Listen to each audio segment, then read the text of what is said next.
भगवान जब गिरिराज बाबा का पूजन लगाने लगे तो सखियां देखकर विस्मित रह गईं कि कृष्ण के दो रूप हैं। एक रूप से तो भोग लगा रहे हैं और एक रूप से पा रहे हैं, खा रहे हैं। बृहद्वार दो रूप।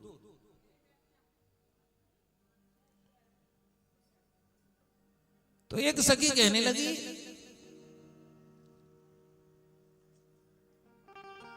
देखो देखो कैसा आश्चर्य है,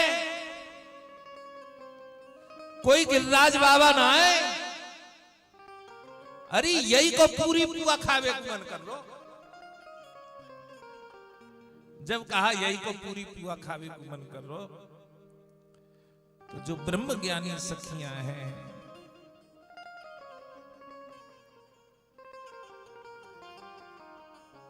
वो कह रही हैं, दीपगली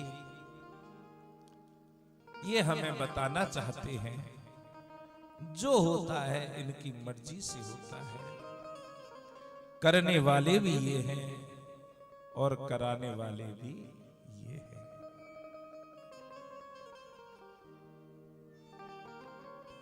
आज यहां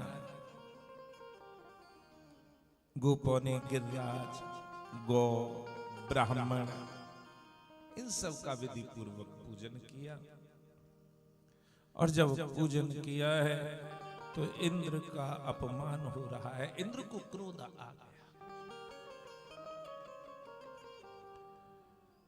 गणम सार्वतकम नाम मेघानाम चांतिकारिणम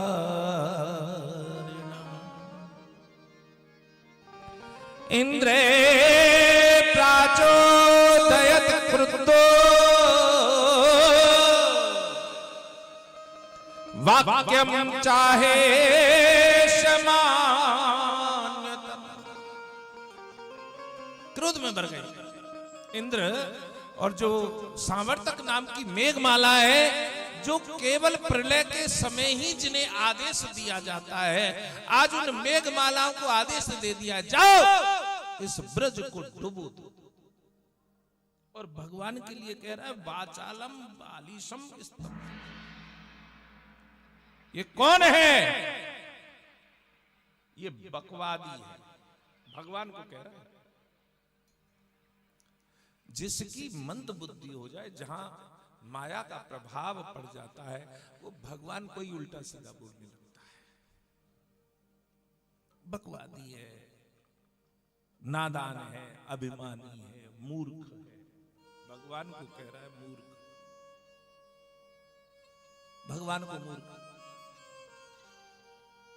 कुछ लोगों को आदत होती है कमी निकालने की। दो पंडित जी थे, वो अपने आप को बड़ा विद्वान समझते थे, काशी से पढ़ के आए और कहने लगे भगवान बहुत गलत, बहुत गलत, बहुत सी चीजें तो इतनी गलत है कि क्या बताओ, बहुत चीज बहुत गलत है। तो दूसरा मित्र कहने लगा तो भैया ऐसे करते हैं, गलती लिखना शुरू करते हैं कि भगवान ने कमी कहां कहां पर की है, भगवान ने गलती कहां कहां की है। मूर्खों की पहचान है जो भगवान में दोष ढूंढते हैं। अच्छा चलो लिखना शुरू करते हैं। लिखने के लिए तैयार हो गए, तो जब निकल रहे थे तो एक बेल में बड़े मोटे मोटे तरबूज, 15-15 किलो का तरबूज। पहला कह रहा है देखो लिखो, भगवान पर कुछ करना ही नहीं आता है। बिचारी पतली सी बेल और वहां पे वजन कितना लाद रखा है, मोटो कितना मोटो।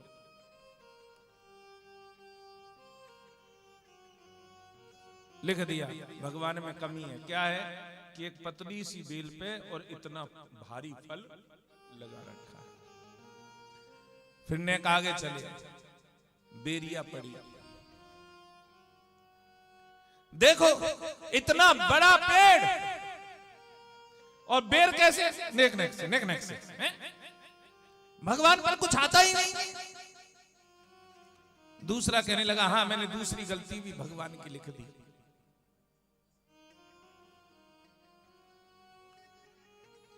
तीसरा फिर चले आगे, फिर आंवले का पेड़ देखा। आंवले का पेड़ बहुत बड़ा, लेकिन आंवले कितने कितने छोटे छोटे। भाई हम तो हैरान हो गए, परेशान हो गए, हम इसकी कितनी कमी ढूंढे हैं। ये भगवान में बिल्कुल भी अकल नहीं है, भगवान में बिल्कुल अकल नहीं। जो पतली सी बेल है वहां पे तो इतना मोटा लगा दिया, जो इतना बड़ा पेड़ है वहां पे इतने इतने से। लिखो, लिख लिया, चलो ऐसा थक गए, आज इतना ही बहुत है, लेट गए आंवले के पेड़ के नीचे। और जैसे ही आंवले के पेड़ के नीचे लेटे, ऊपर से एक आंवला टूटो और नाक पे गिरो। जब नाक की हड्डी पे ऊपर से कोई चीज गिरेगी, आहा, बिलबिलाए गए, बिलबिलाए गए। जब बिलबिलाए गए तो कहने लगा अरे ले सुनो सुनो, काट दो, ठीक है ठीक है, भगवान ठीक है, बेवकूफ नहीं है भगवान। क्यों? अरे यदि इतना मोटा तरबूज ऊपर से गिरता तो हमारी तो राम नाम सत्य हो गई होती। ये तो एक केवल आंवला, छोटा सा आंवला ही गिरा है, उससे ही नाक घायल हो गई। दूसरा जो लिख रहा था वो कहने लगा कि तू तो कह रहा है कि भगवान में अकल है, लेकिन मैं अभी भी पहली बात पे कायम हूं कि भगवान में बिल्कुल भी अकल नहीं है। तो दूसरा व्यक्ति कहने लगा अरे मैंने मान लिया तो तू क्यों नहीं मान रहा है? माने कि मैं इसलिए नहीं मान रहा हूं क्योंकि तुझ जैसे बेअकलों को पैदा किया है। यदि भगवान में अकल होती तो तू जैसे बेअकल पैदा करता। इसलिए मैं तो अभी भी बात पे कायम हूं कि भगवान में अकल है ही नहीं, नहीं तो तू जैसे बेअकल कहां से पैदा होते, मूर्ख कहां से पैदा होते। तो कुछ लोगों की आदत है, उन्हें तो मीन मेघ निकालनी है। तो इंद्र को क्रोध आ रहा है, और क्रोध आने पर इस पे हमारे शिष्य एक भजन गाते थे। हम वो कहते हैं ना कि कोई ना कोई दोष ढूंढेंगे, तो हमारे शिष्य एक भजन गाते थे। हाँ भैया, एक पंक्ति सुनाऊंगा बस। हो मेरे भैया जी पे दोष लगाइयो मत ना, खोटे कर्म करे मत ना। मेरे भैया जी पे दोष लगाइयो मत ना, खोटे कर्म करो मत ना। मेरे गुरु जी पे, मेरे भैया जी पे, मेरे गुरु जी पे दोष लगाइयो मत ना, खोटे कर्म करो मत ना। मेरे गुरु जी पे दोष लगाइयो मत ना, खोटे कर्म करो मत ना। गुरु तो मेरे मात पिता है, गुरु तो मेरे मात पिता है, गुरु तो मेरे मात पिता है। अरे गुरु तो मेरे मात पिता है। तो इनकी सेवा भूलियो मत ना, खोटे कर्म करो मत ना। तो इनकी सेवा भूलियो मत ना, खोटे कर्म करो मत ना। मेरे गुरु जी पे, मेरे भैया जी पे, मेरे गुरु जी पे दोष लगाइयो मत ना, खोटे कर्म करो मत ना।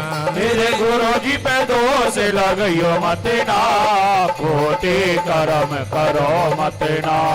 गुरु तो मेरे गंगा यमुना, गुरु तो मेरे गंगा यमुना, गुरु तो मेरे गंगा यमुना, गुरु तो मेरे गंगा यमुना। इन पे पाप पाप बढ़ियो मत ना, खोटे कर्म करो मत ना।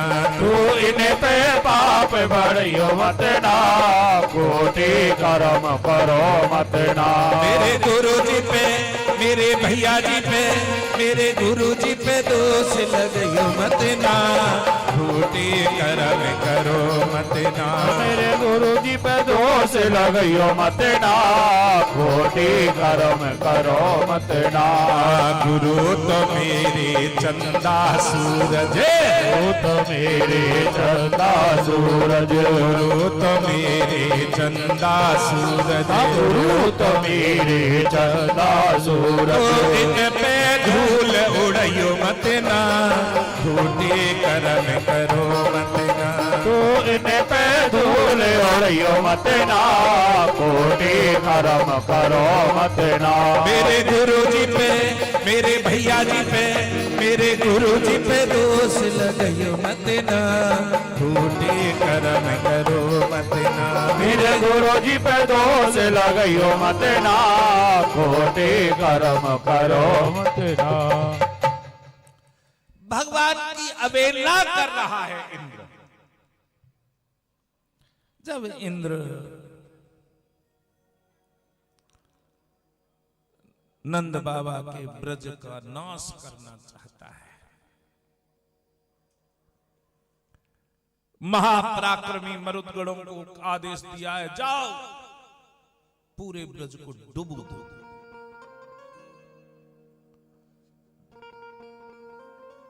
हाथी के सूंड के बराबर मोटी बूंदे। और जब जैसे ही बादल आपस में टकरा कर गरजने लगे, मोटी मोटी धाराएं, मोटी मोटी धाराएं गिरने लगी है। ब्रजभूमि के कोने कोने में पानी हो गया है। गोपा गोपशे सीता गोविंदम शरणम ययो। भैया ठंड के मारे पूरे ब्रजवासियों के दांत कटकटा रहे हैं। जब दांत किटकिटाने लगे, कह रहे अरे चलो जल्दी चलो। कहां चलो? कृष्ण के शरण में चलो। कृष्ण कृष्ण महाभाग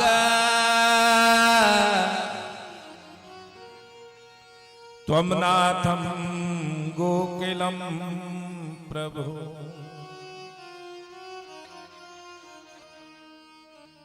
हे कृष्ण, तुम हमारे एकमात्र स्वामी हो, तुम ही हो। जहां भक्त इस बात को स्वीकार कर ले कि एकमात्र मेरे प्रभु के सिवाय मेरा कोई हितैषी नहीं,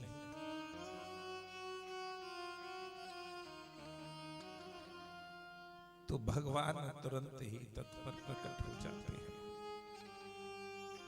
नान्यम जानामि नैव जानामि न जानामि, मैं किसी और को जानता ही नहीं।